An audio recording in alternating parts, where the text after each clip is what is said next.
to autopsy, such that the results of that autopsy is not something new. It is not something unexpected, and it is not a change. It was clearly a procedure expected. Those are Ezekiel.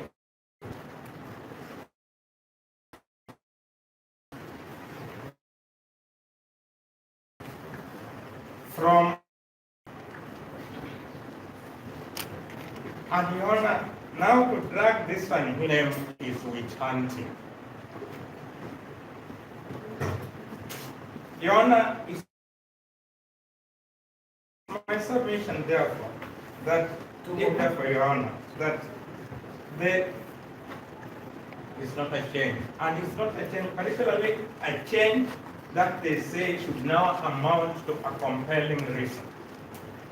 Yona, the authorities that have been referred to you are anchored on Diana Salim, which, although properly well quoted and citation given, they opted not to avail.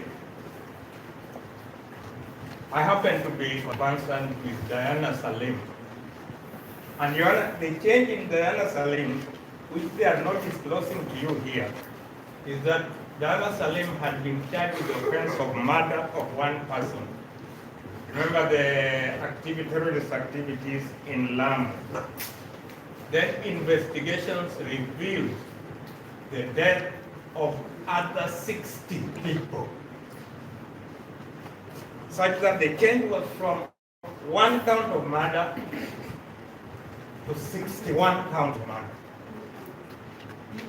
That obviously was a change can be described with its most compelling reason. The change here is that all other offenses have been abandoned and they are coming to murder, and they now have autopsy results. I like that you don't at all give in to that suggestion. So what Your Honor is next? Your Honor, what is expected of you now is to direct that our client be at liberty, because he has not been charged, and there seems to be, other than to persecute him, there seems to be no intention to charge him at all. Secondly, Your Honor, in the event that you feel that you want to give them some more time for whatever reason, though in my view they don't deserve at all, then Your Honor, we urge that you direct that the respondent be admitted to reasonable bail. Your Honor, it's a person you don't even need to ask to deposit cash bail or a surety.